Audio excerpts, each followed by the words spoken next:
ጠቋራ፣ ዳልሞቴ፣ ወሰንገላ፣ ፋብኮ፣ ፈደመና ምንድናቸው? ታየ ከራማ፣ ራሄሎ፣ ሻምበሶ ምንድናቸው?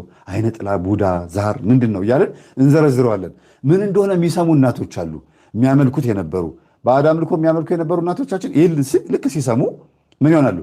አይ የእናቴ አባቴ ከራማ እያልኩ ሳመልከው ለካ አጅሬው ነው እያሉ ምን ያደርጋሉ? ንስሐ ይገቡበታል። ጠባቂ መልአክ መስሏቸው የነበረው በሙሉ ንስሐ ይገቡበታል። ለዛ ነው የሰይጣን ቃለ መጠይቅ ያስፈልጋል የተባለው። እና እንቀጥለው እስቲ። ያለ እግዚአብሔር ፈቃድ ለምንድን ነው በሰዎች ላይ ታድር ዘንድ እንዴት ምክንያት አገኘህ አሉት። ሰይጣንም ሰው አለ ሲመልስ፣ ሰው በእግዚአብሔር ሕግ ጸንቶ ሳለ የአብ የወልድ የመንፈስ ቅዱስ ስም የሚጠራ በንጽህና ሆኖ የክርስቶስን ስጋና ደም በሚቀበለው ላይ ለማደር ስልጣን የለኝም አለ። እንዴት ደስ ይላል! እሺ አሁን የተናገረው ትክክል ነው አይደለም? ልክ ማቴዎስ ወንጌል ላይና ማርቆስ ወንጌል ላይ ምን አሉ? ኢየሱስ ክርስቶስ በዛ መንደር ሲያልፍ የዳዊት ልጅ ሆይ እባክህን አታሳደን፣ ጊዜያችን ገና አልደረሰም፣ አንተ የእግዚአብሔር ልጅ እንደሆንክ አውቀናል፣ የሕያው እግዚአብሔር ልጅ ነህ እያሉ ሰይጣናቶች መሰከሩ ይላል። ምስክርነቱ ንግግራቸው ውስጥ ሀቅ አለ። ግን ጊዜው ገና ስላልደረሰ ጌታ ተሰቅሎ በመስቀል እግር ስር የሚቀጠቀጡበት ጊዜያቸው ገና ስላልደረሰ ዝም በሉና ውጡ አላቸው ይላል። ዝም በልና ውጣ አለው ይላል። እዚህ ጋር ይሄ መንፈስ ዝም በልና ውጣ የተባለው ሳይጠየቅ ስለቀባጠረ ነው። ስለምን? ስለ ድነት ጉዳይ እንጂ ሊፈውስ አስበው አልነበረም። ራሳቸውን የቀባጠሩት ና ብሎ ሊፈውሳቸው ሰብስቦ አይደለም። መንገድ ላይ ነው። መንገድ ላይ መናፍስቶቹ ምን ሆነው ነው ሲለፈልፉ ስሙን መልኩን ሲያዩት በዛ ሲያልፍ ሲያዩት ደነገጡ። አታሳደን ሲሉት ጊዜ የዛን ሰዓት ምን ሆኑ? ዝም በልና ውጣ አለው ጌታ። አይሁዲዎች የሆነ እንዲሰሙት ያልፈለገው ጉዳይ አለ። ይሄ ነው እንደሚሰቀለው? ሆን ብሎ ነው እንደሚሰቀለው? ስለዚህ የሚሰቀለው ሆን ብሎ ከሆነ እኛም አንከሰውም፣ አንገርፈውም፣ ምንም አንለው ብለው እጃቸው እንዳይሰበስቡ በሱ መገረፍ እኛ ስለምንድን ዝም በልና ውጣ አለው ነው የሚለው መጽሐፍ ቅዱስ። በደንብ አስተውሉ። ዝም ብሎ ማንም ቄስ ተነስቶ ዝም ብለው ውጣ ብሎታል እየተባለ አይደለም። ይኸው አባ ጳውሊ ደግሞ ኢንተርቪው እያደረጉት ነው። አባታችን አባ ጳውሊ የካቶሊክ አባት ናቸው እንዴ ወይስ የጴንጤ አባት? የኦርቶዶክስ የተዋህዶ አባት ናቸው አይደለም እንዴ? እንደሳቸው ያለ ብህትውናን ያጸደቀ አባት የለም። አባ ጳውሊ ማለት የምናኔ አባት ናቸው። አባ እንጦንስ ደግሞ የምንኩስና አባት ናቸው። አባ መቃርስስ ይህንን ብህትውናና ምንኩስናን ያጠናከሩ አባት ናቸው። አባ መቃርስ እነዚህ አባቶች ላይ ሰይጣን እንዴት እንደበረታባቸው በደንብ ነው የምናየው። እንደዚህ አይነት ውይይት መወያየት አለብን ብዬ አስባለሁ። እንዲህ አይነት ቪዲዮ በማስተምርበት ሰዓት በደንብ ሰው እንዲማር እናንተም ሼር አድርጉ።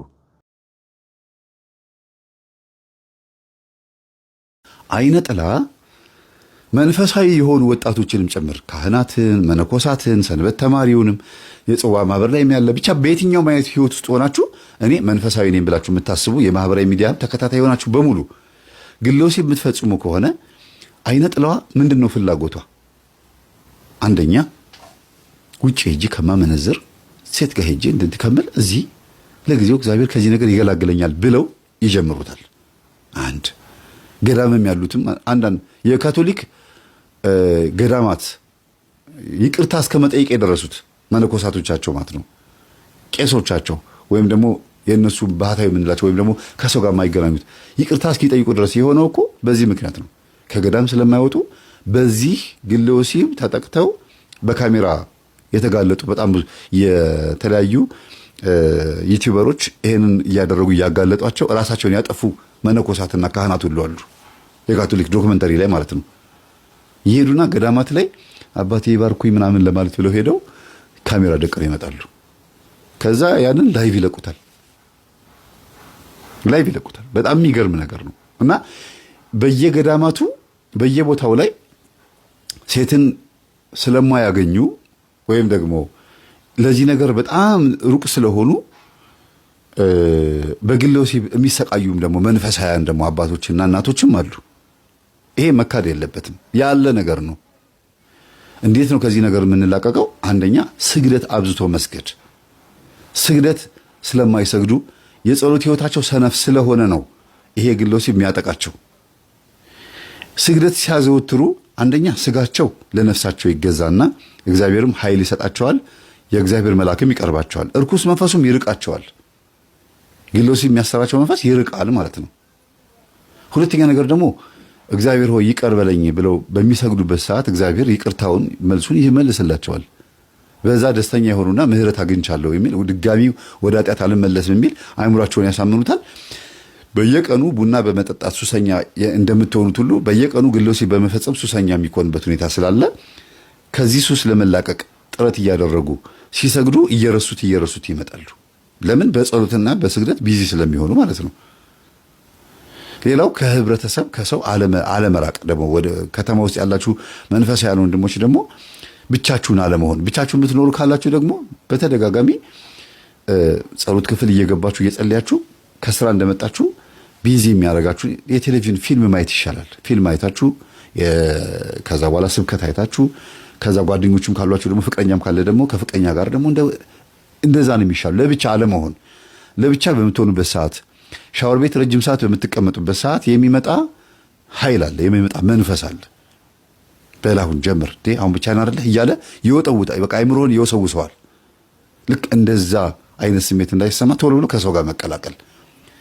በግል ክፍል ውስጥ ተቀምጦ ቤተሰብ እዛ ተቀምጦ ግል ክፍል ውስጥ ቆልፎ አለመቀመጥ፣ ለመተኛት ብቻ ወደ ክፍል መግባት ወይ ለመጸለይ ብቻ መግባት። ይሄ እንዳለ ሆኖ ደግሞ ሌላው ስንሰግድ ኃይል እንድናጣ ነው አይነ ጥላ ወይም ደግሞ ይሄን ግሎስ የሚያስፈጽመን የዝሙት መንፈስ ግሎስ የሚያስፈጽመን ኃይል እናጣለን። ለእግዚአብሔር አንሰግድም፣ ጎንበስ ቀና አንልም፣ እምቢ አለኝ እንላለን። 12 መስገድ አቃተኝ።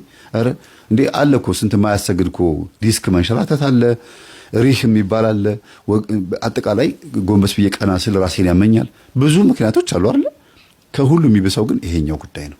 ኃይል ማጣት፣ ለመስገድ ገዳማት ለመሄድ ቆሞ ለማስቀደስ ረጅም ሰዓት ቆሞ ለማስቀደስ ለእንደዚህ ነገሮች ኃይሉ እንድናጣ አይነ ጥላ መንፈሳዊ ከሆኑ በኋላ እንኳን ራሱ ይሄን ነገር እንዳይቀር ልታረግ ትችላለች እና ለእግዚአብሔር በቂ የሆነ መስዋዕት እንዳናቀርብ ታደርጋለች ማለት ነውና የኔም ተራ ይቅርብኝ ይል የነበረው የድሮውን ዛፍ ታስታውሳላችሁ። ሳስተምር ቤተክርስቲያን እናቶቻችን አስቀድሰው ሲወጡ ሳር ገዝተው ቡና ገዝተው ዕጣን ገዝተው መጥተው ደግሞ ቤት ውስጥ ደግሞ ለዛሩም ደግሞ ተረኛውን እንደዛው ቅዳሴ ይቆሙለታል። እዛም ለእግዚአብሔር እዚህ ደግሞ ለከራማው ለዛሩ ማለት ነው። በወጣቱም ላይ የሚታየው ይሄ ነው። በአንድ በኩል መንፈሳዊ ናቸው፣ በአንድ በኩል ደግሞ ግሎስ ይፈጽማሉ። ለምን ሲባል አጅሬው ሁለቱንም ይፈልጋል። ያኛውንም አይቅርበት ዝም ይልሃል። እዚህ ጋር እንደምታረግ ስለሚያውቅ ያኛውን አይነካህም። ኃጢአት የምትሰራ ከሆንክ ወይም ኃጢአት የምትሰሪ ከሆንሽ በሌላ በኩል ላይ ተንኮል ካለብሽ፣ ግሎሲብ ችግር ካለ፣ የዝሙት ችግር ካለብሽ፣ ብቻ በአጠቃላይ የሆነ ድብቅ ኃጢአት ካለብሽ መንፈሳዊ ሕይወትሽን አይነካም። ለምን? እንደዚህ እንደምታረጊ ስለሚያውቅ ይሄኛውን ነገር የሚጠብቀው ከዛ ጸሎትሽ እንደማያደርግ ያውቃል። ለምን? አይምሮሽ እዚህ ጋር ኃጢአት እየሰራሽ መንፈሳዊ ጨዋታ ስለምትጮቺ በጥርጣሬም ነው የምትጸልዩ፣ በኃጢአተኝነት ስሜት ነው፣ ወይም ደግሞ እግዚአብሔር ይሰማኛል አይሰማኝም፣ እንደው ባልሄድ ይሻለኛል፣ ዝም ብዬ እኮ ነው የምመላለሰው በሚል ስሜት ስለሆነ አያደርግም ጸሎቱ። ይሄን ስለሚያውቅ ሰይጣን አይነካም። በራስሽ ጊዜ እንደምትቀር ያውቃል። እዚህ ጋር የራሱ ተራ እንደማይቀር ያውቃል። ልክ መስገድ፣ መጾም፣ መጸለይ ስትጀምሩ፣ ስጋችሁ መግራት ስትጀምሩ ይላል ግብረ ላጣ ነው እንዲህ ይላል። የዛን ሰዓት ላይ ነው ንቅንቅ ብሎ የሚጀምረው። የሌለ በቃ ቅዳሴ ላይ ሆኖ ሌላ ሐሳብ ያመጣል።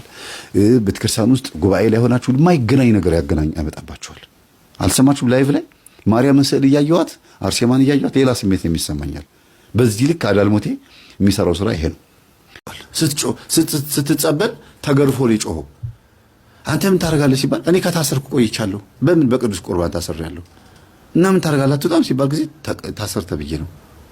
ማን ያለ እንዴ? ጻድቁ ናቸው። አርፈህ ተቀመጥ የምትወጣበት ቀን አለህ ነው የሚሉኝ። ቢገርም ነው። ተልኳል ግን ታሰር ተብሏል። እሷ ይሁሉ ስትተጋ ይሁሉ ስትሄድ አንድ ነገር እንቅፋት እንኳን አምጥተውባት ያውቁ። ለምን ታስሯል? በምን ታሰርክ? በቅዱስ ቁርባን። ቅዱስ ቁርባን ያስራቸዋል መናፍስቶቹን አይደለም። መናፍስቶቹን ከነስራቸው ነው የሚታሰሩ። አንዳንድ ጊዜ ይኸውላችሁ ቅዱስ ቁርባን ተቀብላችሁ ኃጢአትንም በዛው የምትቀጥሉበት ከሆነ የመናፍስቱም ያጋንንቱም ስራ የሚቀጥልና ፈተናው ስቃዩ የሚቀጥል ከሆነ ማለት ህመም አላልኳችሁ። የህመም ስቃይ ሳይሆን መንፈሱ የሚያመጣው ስቃይ ማለት ነው። የሚቀጥል ከሆነ ምናልባት ቅዱስ ቁርባን በድፍረት የተቀበላችሁት ምናልባት ሳይገባና ሳይገባን ተቀበለናል እንደሚባለው ማለት ነው። ወይ ደግሞ ቅዱስ ቁርባኑ የነፍሳችን ህይወት ሆኗል። ግን መናፍስቶቹ በየቀኑ በተላኩ ቁጥር ዋይ እያለ እየጮሁ ግን ይታሰራሉ። ይጮሃሉ፣ ይታሰራሉ። እዛው በገባበት ይታፈናል ማለት ነው። ምን እንዳያደርግ ስራ እንዳይሰራ። ይሄ ነው ልጅቷ ላይ ሆነው ለካ ህልሟ ላይ እየመጡ የሚያቀዣብሩት የነበሩት እነዚህ መናፍስቶች ናቸው። አውቆ እንዳታገባ አይነ ጥላው አብሯት የኖሩ የእናቷ ዛር መንፈስ ምንም እንኳን የስለት ልጅ ብትሆንም ስራ ሊሰራ ግን አልቻለም። ምንም ነገር ሊያረጋት አልቻለም። አሉ እኮ መናፍስቶቹ። አለ ሲባል ዛር አለ ሲባል አዎ አለሁ ይላል። ግን ሽባ ሆኜ ነው የኖርኩት። መስራት አልቻልኩም፣ መንቀሳቀስ አልቻልኩም። እንዳታገባ ብዙ ጥረት አደረግኩኝ። ግን ቀኑን ጠብቆ እግዚአብሔር ደግሞ ራሷ አድነው ራሷ ፈውሰው ልታገባው ነው መሰለኝ ብሎ አለቀሰ። ማንን? በሽተኛውን። ያ የታመመው የምታግዘው ነው። እሱማ ሊሞትም አይደል እንዴ? አይ ቫይረሱ እኮ እንደሌለበት ተነገራት። እነሱ ሁለቱ አውቀዋል እኮ ቫይረሱ የለበትም፣ በሽታው የለበትም። እና ምን አሰረው? እኛንና እናንተ ናችሁ እንዴ? እናንተማ ታስረናል አላላችሁም እንዴ? አዲስ የሚላከው ነው። አዲስ የሚላከው አሃ መናፍስቶቹ ቢታሰሩ ዲያቆናቶቹ ወይም ደግሞ እነዛ ምርጊቶቹ ግን ያንን በሽተኛ እንደምታገባው በመንፈስ አውቀው ምን እያደረጉ ነው? ልጁን ካልጋ እንዳይነሳ እያደረጉት ነው። ያልጋ ቁራኛ አድርገውታል።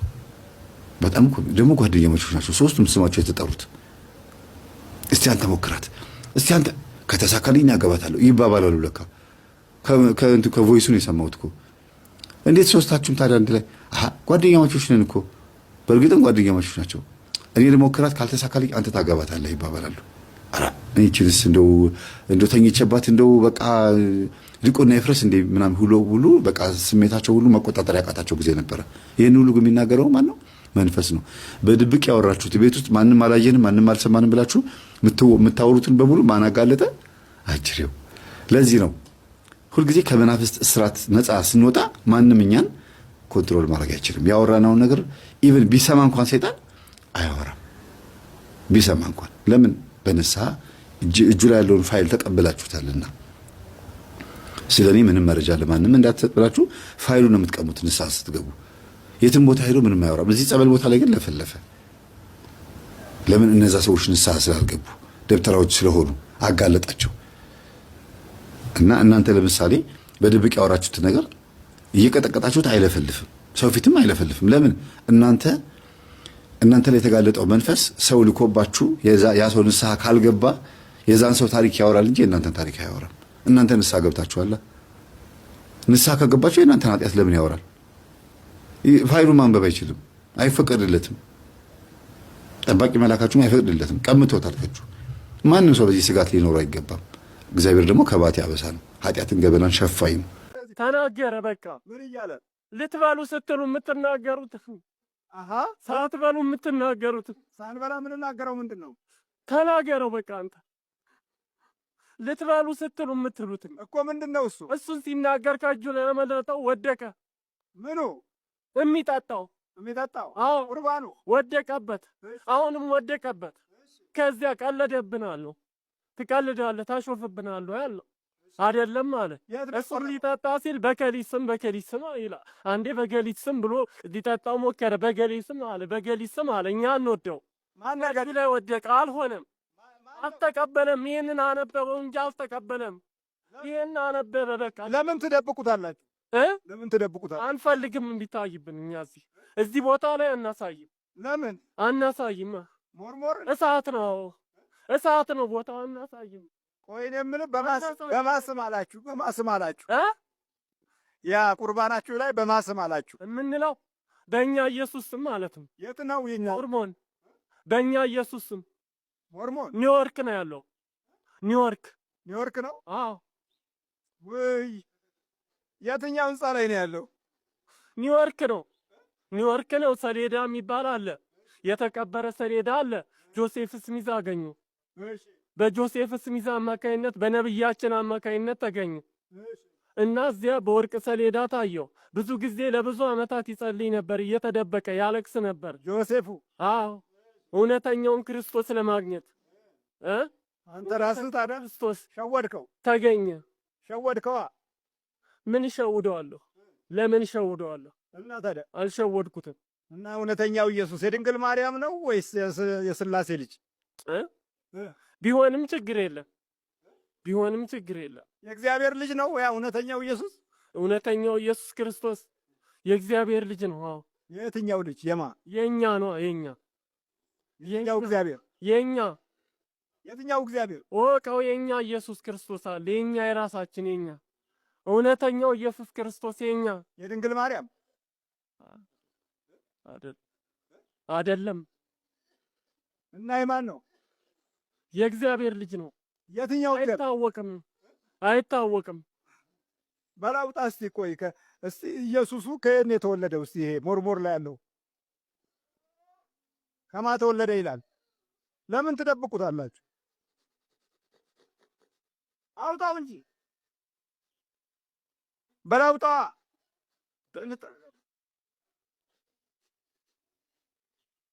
ይሄ ሁሉ መደበቅ ለምን አስፈለገ?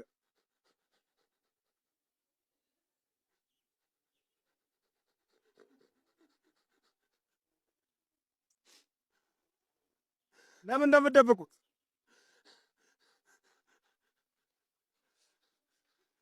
እስቲ አውጣው። ከማ የተወለደ ነው? በአብ በወልድ በመንፈስ ቅዱስ ስም ነው የሚለው? አይደለም በእኛ ነው። ሰይጣን አጋንንት ነህ? ሰይጣን አጋንንት እኔ አጋንንት ነኝ። አንተ እዚህ የመጽሐፉ ሰይጣን አጋንንት ነህ ነው? አጋንንት። ቆይ ቁርባናችሁ ላይ ማን ብሎ ጠራ? እስቲ ንገረኝ። ማን ብሎ ጠራው? በኢየሱስ ክርስቶስ በክርስቶስ ስም ነው ያለው ሲል። ታዲያ እናንተ ደስ አላችሁ? እኛ ደስ አላለንም። በአብ በወልድ በመንፈስ ቅዱስ ስም አላለም። በክርስቶስ በኢየሱስ። ዛሬማ ጭራሽ እርጉዞች ከሆኑ በቃ እርግዛችኋል፣ ቅዱስ ቁርባን አያስፈልጋችሁም ነው የሚባለው። ጸበልም አትጠጡ ነው የሚባለው። የሚገርም ነው። ጸበል እንዳትነኩ ማለት እርጉዝ ከሆኑ በኋላ ማለት። ከዛ በኋላ አይነ ጥለው አብሮ ይወለዳል። ለዛሩ ተመቻቸ። ለዚህ ለውቃቢው መንፈስ ምቹ ሆነ። አያት ቅድመ አያት የነበረው መንፈስ ይህንን አጋጣሚ አግኝቶ ሸልችቶት የራቀውም ተመልሶ ይገባና አብሮ ይወለዳል። ይህ እንዳይሆን የተባረኩና የተቀደሱ ልጆች እንዲወለዱ የክርስቶስ ስጋና ደም እርጉዞች አይልም፣ መጫቶች አይልም፣ የጸነሱ አይልም። እንደውም በጸነሱበት ወቅት በተከታታይ የክርስቶስ ስጋና ደም ያስፈልጋቸዋል። ለምን? የውስጠኛው ሕይወት መባረክ እንዲጀምር ነው። ከዚህ ከመንፈሳዊ ተስፋ የወጡና በስጋ ጥበብ ብቻ የተወለዱ ዛሬ የመናፍቃንን አዳራሽና የወንዝ ዳርቻ ላይ ዘመናቸውን እየጨረሱ ነው። መቃብሮቻቸው ከአባቶቻቸው ተለይተው አባቶቻቸው ዘወትር ቅዳሴ ያለበት ውዳሴ ያለበት ቦታ ሲቀበሩ፣ እነርሱ ደግሞ ወንዝ ዳር ወይም ደግሞ የሆነ ሸለቆ ውስጥ ተቀብረው ይህን ያህል በተራራቀ መንገድ ውስጥ ለመግባት ምክንያት የሆነው ከሕፃንነትም መባረክና ሰላም ከማጣት ነው። የክርስቶስ ሰላም ሲጠፋ ነው። እና በተለይም እርጉዞች ጠበል አይጠጡም፣ ቅዳሴ ጠበል አይነኩም፣ ቅዱስ ቁርባን አይወስዱም የሚለው ትምህርት በጣም አደገኛና ለመናፍስት አሳልፎ የመስጠት ችግር ነው። እግዚአብሔር ማስተዋሉን ይስጠን። አንድ እናት ከልጆቻቸው ጋር ሆነው ቅዱስ ቁርባን ሲቀበሉ አገኘኋቸውና ሁለት ልጆቻቸው ወንድና ሴት ናቸው። እድሜያቸው 18 እና 20 ዓመት የሆናቸው ልጆች ናቸው። እናትየዋ ደግሞ ለ50 አካባቢ ይሆናሉ። እንደው መምህር ቆርበን እየወጣን ነው፣ ስናገኝ ደስ ብሎን ነው እና አብረን ከፊት ለፊት እያየንህ እያስቀደስን ነበር አሉ። እንደዚህ እያስቀደስን ነበርና ስላየንህ ደስ ብሎናል። ግን እንደው እንደዚህም ሆነን እንኳን ፈተናው ከባድ ነው፣ ምን እናደርጋሉ? ምንድን ነው ፈተናው አላቸው። ከጎረቤት ነጭ ለብሰን ስንመጣ ልክ እንደ ነቢዩ ኤልሳ አይገርማችሁም? ነቢዩ ኤልሳ ጊያዝና ኤልሳ ሆነው አብረው ነው የሚኖሩት። እንግዲህ ደቀ መዝሙርና ነቢይ ማለት ነው። ነቢዩ ኤልሳ አይናቸውን እውር አድርግ ሲለው አይናቸው እውር ሆኗል። የነዛን የሶሪያ ወታደሮችን እሱን ፈልገው ነበር የመጡት። አይናቸውን ዝጋ ብሎት ነበር፣ አይናቸው ተዘጋ። እንደገናም ደግሞ በሎጥ ታሪክ ላይም ደግሞ ይሄንኑ ታገኛላችሁ። ሎጥ ቤት የመጡትን እንግዶች ካልደፈርን ግብረ ሰዶም ካልተገናኘናቸው ብለው ሲያስቸግሩ ጎረቤቶቹ ሎጥ ደግሞ ወንድና ወንድ ሩካቤ ከሚፈጽም ንጹሕ ድንግል የሆኑ ሴቶች ልጆች አሉኝ፣ ተፈጥሮ በፈቀደችላችሁ በኩል ሴቶች ልጆቼን ብትገናኟቸው ይቀለኛል። ወንዶች እንግዶቼን ከሌላ ሀገር የመጡትን እንግዶቼን መላእክት ናቸው እኮ ግን ሰው ተመስለው ስለመጡ ነው። ሚካኤልና ገብርኤል ሎጥ ቤት ገብተዋል። ሰው ተመስለው ስለመጡ ሎጥ ሰው ነው የመሰሉት። ግን እነዛ ጎረቤቶቹ ሰዶማውያን ጎረቤቶቹ ደግሞ ምን አሉት? አምጣ አስረክበን አሉት። አምጣቸውና እንገናኛቸው እና አርክሳቸው አሉት። አይ እናንተም ወንዶች እንግዶችም ወንዶች ናቸው፣ ወንድና ወንድ ወሲብ ሲፈጽም ከማይ ሴቶች ልጆች አሉኝ፣ እነሱን ተገናኟቸውና ደማቸው ብቻ ቢፈስ ይቀለኛል። አንዳንድ ሴቶች መብት ተከራካሪዎች ይሄንን ጥቅስ አምጥተው ምናምን መጽሐፍ ቅዱስን ለመተቸት ይሞክራሉ። እንዴት ሎጥ ሴቶች ልጆች ይሄ ለሴት ያለው ክብር ምናምን ብሎ ለእንትን ይሞክራሉ። ለእግዚአብሔር ቃል ሲባል ያደረገው ነገር ነው። ተፈጥሮ በፈቀደችላችሁ ሴት ወንድን ነው የምትገናኘው፣ ወንድ ደግሞ ሴትን ነው የሚገናኘው። ይኸው ልጆቼን ድንግሎች ናቸው፣ እንደ ማንኛውም ሴቶች ተገናኟቸው ይሆንኩ ብሎ አሳልፎ ሊሰጥ ሲል አንፈልግም፣ እኛ የምንፈልገው የገቡትን እንግዶች ነው አሉት። እንግዲያውስ አልሰጥም ብሎ ሎጥ ከውስጥ ገብቶ በሩን ዘጋው። ከውጭ ሆኖ ነው እንጂ እንግዶቹ ከውስጥ ሆነው ሎጥ ከውጭ ሆኖ በሩን ዘጋው። እኔን እንደፈለጋቸው አድርጉኝ ብሎ ራሱን ሰጠ። የዛን ሰዓት የእግዚአብሔር መላእክቶቹ እነዛን ሰዶማውያን አይናቸውን እውር አድርጓቸው ነው የሚለው፣ አሳወሯቸው። ግድግዳውን እየዳበሱ የት እንደሚሄዱ ሳያውቁት ሄደው ቀሩ፣ በዛው ተበትነው ቀሩ። ሎጥና ልጆቹ ሚካኤልና ገብርኤልን ይዘው ወደ ተራራ ወጡ ከሚስቱ ጋር። ሚስቱ ደግሞ መሀል ላይ የጨዋል ሆና ቀረች። ታሪኩ ይሄ ነው። እዚህ ቤትም ደግሞ እንደዛ ነው የሆነው። ከልጆቼ ጋር ቆርበን ወደ ቤት ስንመጣ ልንቆርብ ስንሄድ ሲሳደቡ የነበሩት ተመልሰን ስንመጣ ግን ታውረው እናገኛቸዋለን።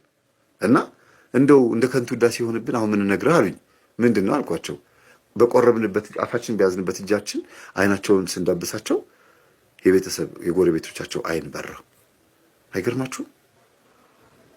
በክፉ ነው የሚፈላለጓቸው። ለምን ቆረብሽ?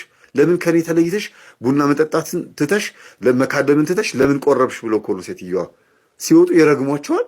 ሲመለሱ በክርስቶስ ተሞልተው ስለሚመጡ በቆረቡበት እጃቸው አፋቸውን በያዙበት እጃቸው ሙሉ በሙሉ ክርስቶስ ተዋህዷቸዋል። የእውነት ነው የምላችሁ፣ በተደጋጋሚ እንደዚያ ነገር ይፈጠራል አሉ። አይኔን አሳወርሽኝ አይደለም ሄደሽ ለአምላክሽ ነግረሽው፣ እኔ አይደለሁም እኮ ለምን እርግማሽን አታቆሚም? በቃ ካሁን በኋላ እኔ አልጠጋሽም። እንደ ፈርዖን እንደ ሙሴ ህዝቡን ልቀቅ ብሎ ሲመጣ ፈርዖን እሺ ለቃለሁ ይልና መቅሰፍቱ ሲነሳለት አለቅም ይላል አልመልሶ። እዚህ ቤትም እንደዛ ሆነ። አይናቸውን ከከፈቱላቸው በኋላ በሳምንቱ ደግሞ እንደገና አሁንም ይሳደባሉ ሊቆርቡ ሲወጡ። አሁንም አይናቸውን ይከፈትላቸው። እንዲህ እያደረግን ይኸው 2 ወር ሆነን መከራ ሆነብን፣ ምን ይሻላል አሉ። እና ለምን ለንስሐ አባት አታስመክሩም አልኳቸው። ኧረ ያልሄድንበት የለም ጎረቤት ሁሉ ሄደን ነበረ፣ በቃ እምቢ አሉን። አይናቸው ግን ግርድ ይላል፣ ማየት አይችሉም። እና ያለን አማራጭ እኛ ተአምር የእግዚአብሔር ተአምር ብለን አይናቸውን እንዳብሳለን አሉ። አይገርማችሁም? የእግዚአብሔር ስራ መታደል ነው፣ እውነት መታደል ነው። እሱ ብላችሁ ጻፉ። የሚካኤል ፈቃዱ ብላ እንደጻፈችው መታደል ነው ብላችሁ ጻፉ። ይሄ መታደል ነው። የተባረኩ ቤተሰብ እንዲህ ነው ይላችሁ። ጸሎት ክፍል ያለው የሚሰግድ የሚተጋ ንጹህ ክርስቲያን ቤተክርስቲያን የምእመናን ናት። ያው ቆርበው ቅድም ገና ስጀምር ተናግሬያለሁ። ቆርበው ወደ ቤት የሚመጡ አሐዱ አብ ቅዱስ ሲባል ተገኝተው በየዋህነት ቆርቦ የሚመለሱ የእነሱ ናት ቤተክርስቲያን ያልኩት ለዚህ ነው። እስቲ ሁላችሁ መታደል ነው ብላችሁ ጻፉ። ይሄን ለኔም አድለኝ ብላችሁ ጻፉ። በእውነት አድርግልኝ፣ ለኔም ለቤተሰቦች ዳብስልኝ እስቲ ብላችሁ ጻፉ። በእውነት አንዷ የእናቷን በቁርቢያ እንትን የእናቷን የጥምቀት ልብስ ብለው እንጂ ለጥምቀት እናቴ የምትለብሰው ነው አለች። ግን ያው ቀይ ጥለት ያለው ማን ነው የሚፈልገው? ቀይ ጥለት ያለው ነጠላ ልብስ ማን ነው የሚፈልገው? የአዳልሞቴ ልብስ ነበርና ግን እሱን ልብስ ለብሼ ቆረብኩኝ አለች። እሱን ልብስ ለብሼ ቆርቤ እናቴ እሱን ልብስ ስትለብሰው ወደቀች። ከዛ 1 ሳምንት ታመመች። ከዛ በኋላ ቆረበች አለች። እንግዲህ ብዙ ሰው አይነት ብዙ ተአምር ነው የምትሰሙት በየቤቱ። መታደል ነው፣ በቃ እንደዚህ ነው መታደል ማለት። ስንት አይነት ተአምር ነው የምትሰሙት። እና መጨረሻ ላይ እኚህ እናት የዚህ ቤት መፍትሄ እርስዎ ኖት፣ እንደተለመደው ልክ ሲዳብሷቸው ለቅዱስ ኢየሱስ ክርስቶስ እቺን ነፍስ ይማርካት፣ ይችን ነፍስ ኢየሱስ ክርስቶስ ይማርካት፣ ለቅዱስ ቁርባን ያብቃት ይችን ነፍስ ብላችሁ በመጨረሻ ጊዜ ደፍራችሁ ቤት ግቡና ጸበል እርጯቸው፣ በንስሐ አባት አድርጋችሁ ጸበል እርጯቸው አልኩኝ። እግዚአብሔር ይመስገን ዛሬ ተደውሎ ተነገረኝ ማለት ነው። መምህር ደስ ይበል ብሎ ነጭ ፎቶ ላኩልኝ። ሴትዮዋ ከቆረቡ 7 ቀን ምናምን አልፏቸዋል አሉ እና ዛሬ 3ኛ ቁርባናቸውን ዛሬ ቆረቡ። በጣም ነው ደስ የሚለው።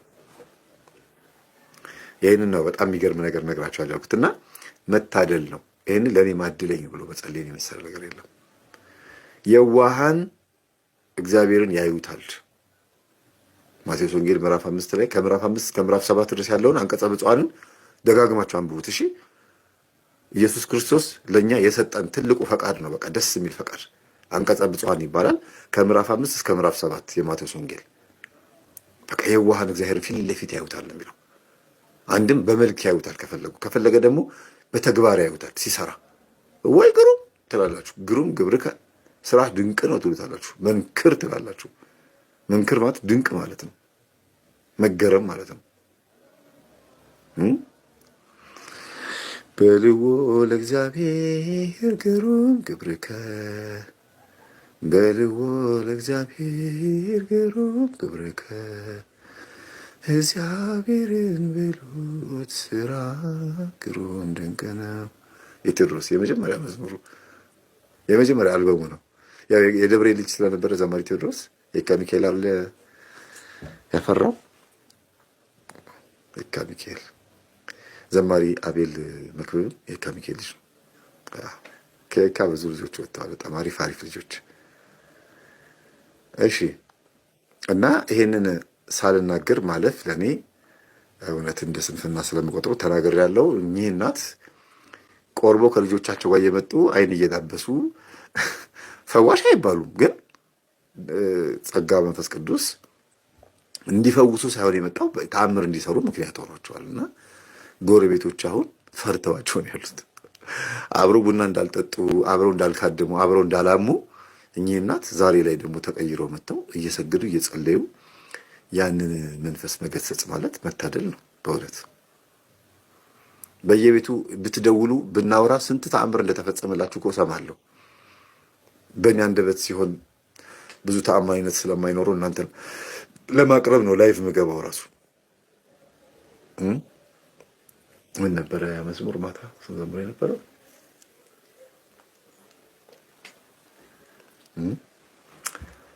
ቸርነት ነው አይደል? ቸርነት አብረሽ ትዘምሪያለሽ?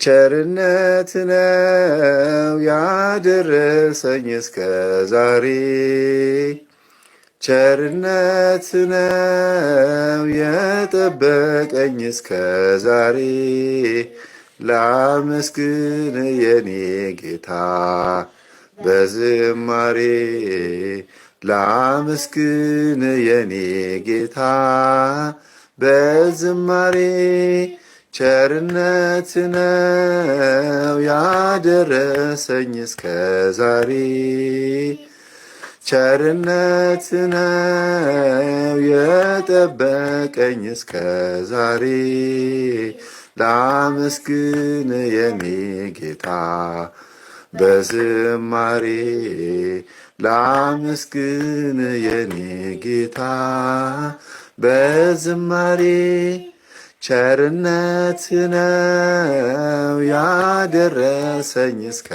ዛሬ፣ ቸርነት ነው የጠበቀኝ እስከ ዛሬ፣ ላመስግን የኔ ጌታ በዝማሬ፣ ላመስግን የኔ ጌታ በዝማሬ።